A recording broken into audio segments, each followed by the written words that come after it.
Es el día 2 de diciembre de 1942. Un grupo de 39 científicos, entre ellos una mujer, rodeaban al gran físico italiano Enrico Fermi en la pista de squash del Stack Field de la Universidad de Chicago. Esperaban con gran ansiedad mientras una gran pila de uranio y grafito iba siendo sometida con lentitud a un ensayo definitivo. A las 3:25 de la tarde, en medio del silencio del grupo, y mientras sonaban los contadores de neutrones, la tensión de Fermi empezó a relajarse. La reacción en cadena, dijo mirando en derredor, se mantiene por sí misma. Tal fue el momento culminante de 3 años encaminados a forzar el curso de la naturaleza. En 1939, los experimentos de Otto Hahn y Fritz Strassmann habían demostrado que cuando se bombardeaba uranio con neutrones, algunos de sus átomos se dividen en fragmentos más ligeros. El átomo más sencillo, de hecho, es el átomo de hidrógeno, que consiste de un electrón, y su núcleo, que es simplemente un protón. Un protón es una partícula que tiene una carga igual y opuesta a la del electrón, pero pesa unas 2000 veces más.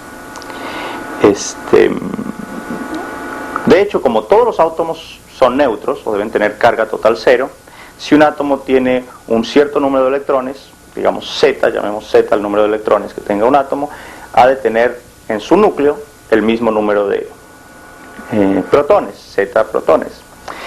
Sin embargo, algo que parecía muy sorprendente era que la masa del núcleo no era proporcional a Z, o sea, por ejemplo, el núcleo del átomo de helio, que tiene 2 electrones, no tenía una masa igual a la de 2 protones, sino tenía más bien una masa muy cercana a la de 4 protones.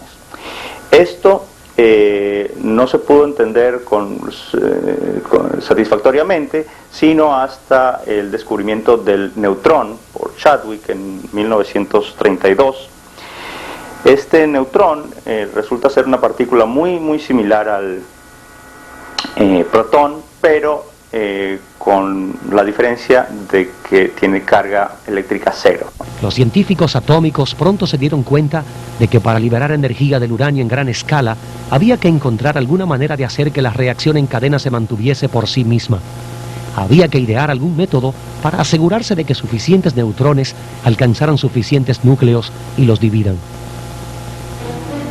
En 1942, la pila de Fermi de uranio y grafito consiguió hacerlo. Fermi había observado experimentalmente que los neutrones lentos eran más eficaces para la ruptura que los que se mueven a mayores velocidades, pero la mayor parte de los neutrones liberados en la ruptura de un núcleo son rápidos. Para que la reacción en cadena fuese una realidad, se tenía que hallar la manera de retardar aquellos neutrones rápidos hasta velocidades en que fuesen eficaces. Fermi sabía que los núcleos de ciertos materiales, tales como el grafito, forma pura del carbón, no presentan casi ninguna tendencia a absorber neutrones, los cuales sencillamente rebotan en sus núcleos como una pelota de goma en una pared de cemento. Existen, por otra parte, núcleos que pasan la prueba sin sufrir en apariencia ningún daño por el ataque. Una combinación de núcleos absorbentes e inmunes proporcionó a Fermi el instrumento que necesitaba para controlar delicadamente la ruptura de los núcleos atómicos. Fermi incrustó en una masa de grafito el combustible de uranio para la reacción en cadena. Razonaba que los neutrones rápidos creados por la división nuclear, al rebotar contra el grafito, se retardarían, convirtiéndose en proyectiles más eficientes para atacar los pequeños núcleos del uranio y dividirlos en 2. Pero si el experimento tenía éxito, se presentaba el problema peligroso de una reacción en cadena no controlada. A fin de controlar el curso de la reacción, Fermi decidió insertar en la pila algunas varillas de una sustancia que absorbiera neutrones. En el presente caso, el material elegido fue el cadmio, metal bastante raro, emparentado con el zinc ordinario. Se dispusieron las varillas de manera que pudieran ser metidas y sacadas de la pila según se necesitase retardar o acelerar la reacción.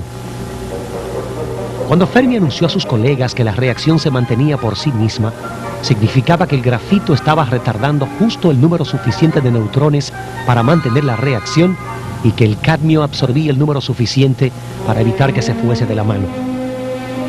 El éxito obtenido en la cancha de Stack Field demostraba que tanto la bomba atómica como la utilización pacífica de la energía atómica eran posibles. Tal iba a ser el principio fundamentalmente de los reactores atómicos que ahora producen fuerza eléctrica para un número creciente de ciudades en todo el mundo. Pero desde 1942, cuando se consiguió la primera reacción en cadena, habían de transcurrir más de 2 años y medio para que en 1945 detonase la primera bomba atómica. Invirtióse el trabajo de 500.000 hombres y mujeres y $2.000 millones en el inmenso proyecto llamado Manhattan, el mayor intento industrial jamás emprendido por el hombre, que tenía por objeto convertir el experimento de Stackfield en la realidad de la bomba atómica.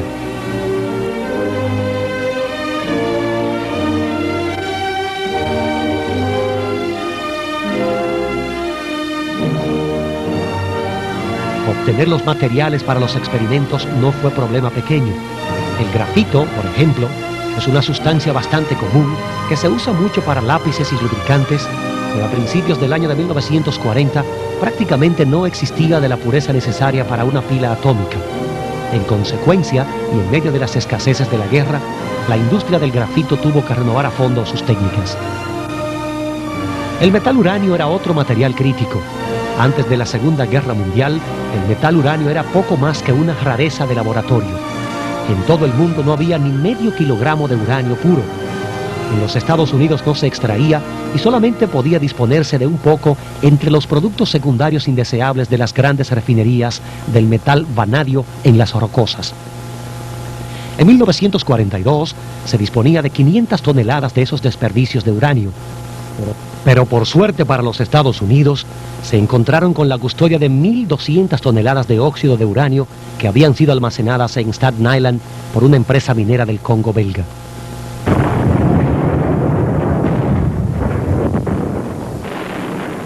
Antes de la guerra, el Congo era el mayor productor de radiouranio. Cuando los alemanes invadieron Bélgica, se cerraron las minas y se las llenó de agua para evitar que cayeran en manos alemanas si estos llegaban a ocupar el Congo. Así pues, al iniciarse el programa atómico en 1942, los Estados Unidos poseían unas 2.000 toneladas de mineral de uranio, por suerte lo suficiente para todo el proyecto de la bomba atómica. Pero el uranio no era por sí mismo la solución. Incluso cuando es 100% puro, el uranio ordinario es demasiado voluminoso y demasiado estable para poder ser utilizado en una bomba.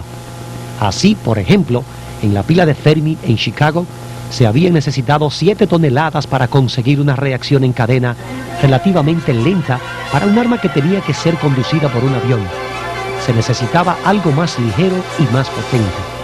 Esa forma muy reactiva del uranio existe, pero antes que los físicos pudiesen utilizar tal elixir, tenían que desarrollar un proceso industrial en gran escala para separarlo del uranio más estable, con el cual está íntimamente mezclado.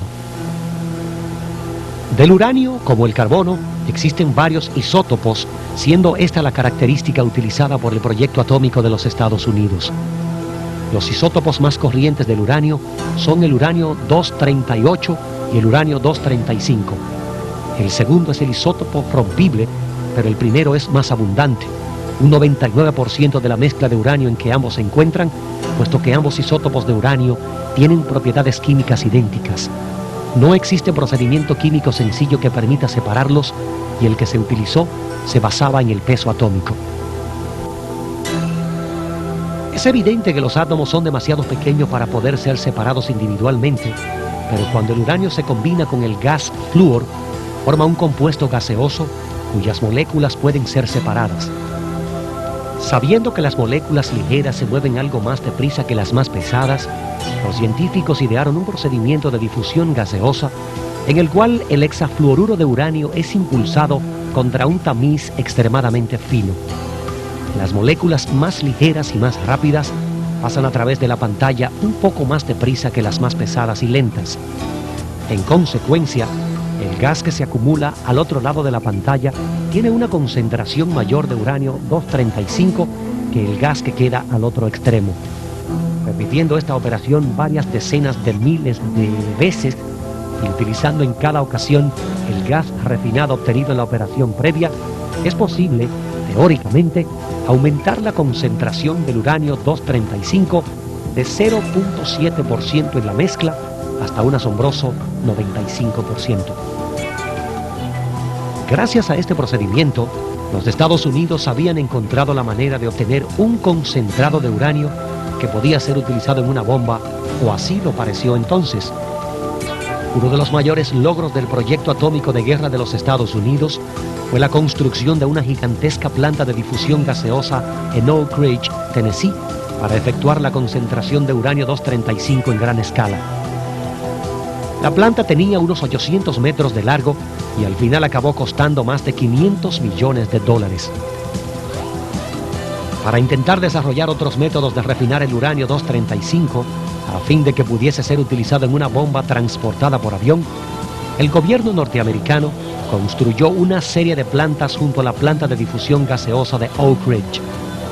Construidas a un costo de $300 millones, estas plantas fueron ideadas para concentrar uranio 235, haciendo pasar tetracloruro de uranio cargado eléctricamente a través de un potente campo magnético.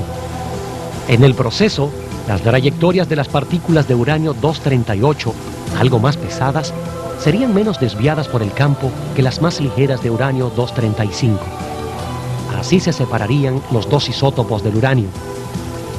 Al final, fue el procedimiento magnético que primero consiguió producir un concentrado de uranio 235 de un 85% de pureza, más que suficiente para su uso en una bomba.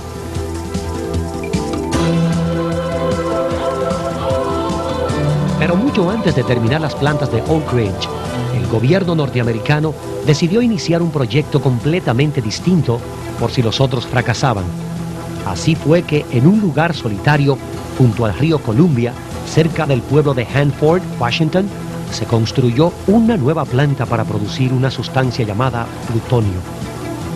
El corazón de la instalación de Hanford era varias pilas atómicas gigantescas derivadas del prototipo de Fermi en Stackfield.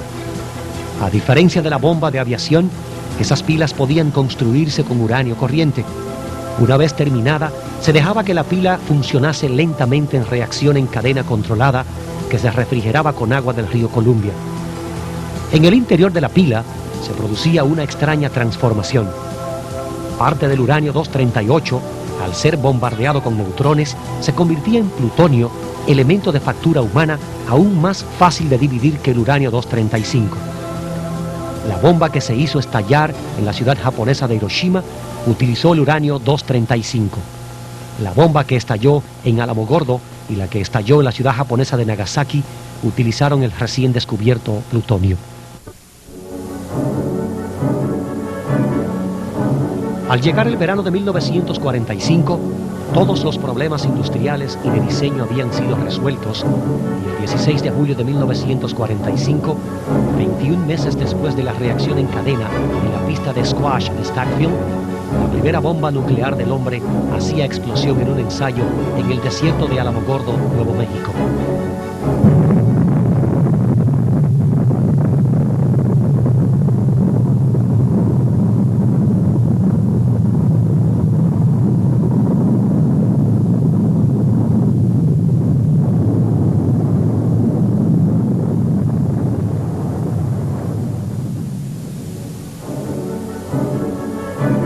Otra versión de la bomba caía sobre la ciudad de Hiroshima, dando comienzo así a la era nuclear.